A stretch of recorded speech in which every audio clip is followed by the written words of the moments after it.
This is one of the numerous metal statuettes displayed in the National Museum in Bangkok. It shows a seated female figure in meditation with 6 arms. This image has been previously published on several occasions and was first identified as a Tara. By 1980, the image was identified as the Buddhist deity Chunda, presumably because 2 of her hands display the dhyana mudra, or the meditation gesture.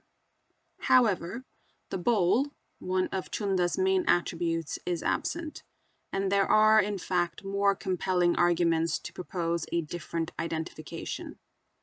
Although the present image under discussion is a little worn, some of the attributes of the deity's hands can be tentatively identified as a rosary, a manuscript, and a jewel, or chintamani.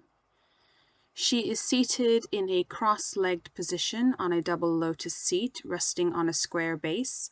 The lotus appears to lack the pearl-rimmed pod that commonly belong to such seats. This female figure wears a diadem with a front triangle and earrings. She is also adorned with a necklace, armbands, and bracelets. The deity's hair is assembled in a tall, ascetic hairstyle on the top of her head in a manner similar to that seen on stone carvings in the Ellora caves in western India, and in some statues from northeast India produced during the Palasena period. Perhaps one of the most significant iconographic features is the stupa positioned at the front of the deity's hair topknot.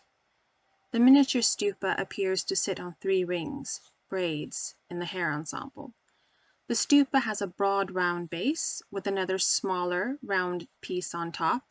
It is completed with a pole or chhatra. Some iconographic texts mention that the stupa is used in images of the Buddhist deity kuṭī. Additionally, we find surviving depictions of kuṭī in the Ellora caves of Maharashtra. The earliest image there shows her with Mahamayuri in the antechamber of Cave 6, which dates back to the early 7th century. In these representations, kuṭī is depicted with 2 arms. An antelope skin rests sometimes on her left shoulder and arm, similar to depictions of the standing ascetic Avalokiteshvara found in the Save Cave complex of Ellora. She also possesses a tall ascetic hairstyle, in front of which a miniature stupa is depicted, allowing us to clearly identify her. Over time, kuṭī became a fixed companion of the Bodhisattva Avalokiteshvara. For instance, in Cave 12 at Ellora, she is portrayed on the viewer's right-hand side as part of a triad flanking Avalokiteshvara in the center, together with a seated Tara on the left-hand side. The miniature stupa at the front of her tall hairstyle is again clearly visible. In this depiction, she holds the water vessel as one of her attributes. A transition from a 2-armed to a 4-armed form of kuṭī occurred in northeast India. A common set of iconographic features for her form with 4 arms usually consists of a rosary in the upper right hand and the lower right hand displaying the Varada mudra, or the gift-giving gesture.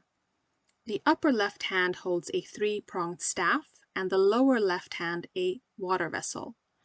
A second variation would be that the 2 lower hands display the salutation hand gesture, or the Anjali mudra. The miniature stupa is consistently present at the front of her hair ensemble. However, the 6-armed form of kuṭī appears not to have originated from this Indian subcontinent. Although 6-armed kuṭī images are depicted in Tibet, the iconographic attributes for this form are weapons such as a sword, club, or bow. Stylistically, the kuṭī statuette located in the National Museum in Bangkok has close ties with the art of northeast India. The statuette might once have been part of a triad featuring Avalokiteshvara at the center, flanked by another Tara as a companion, although surviving images do not corroborate this hypothesis. If indeed the statuette under discussion was produced as a solitary image, it would be relatively unique, As we have seen, Kuṭī was typically depicted alongside other Buddhist figures, male and female.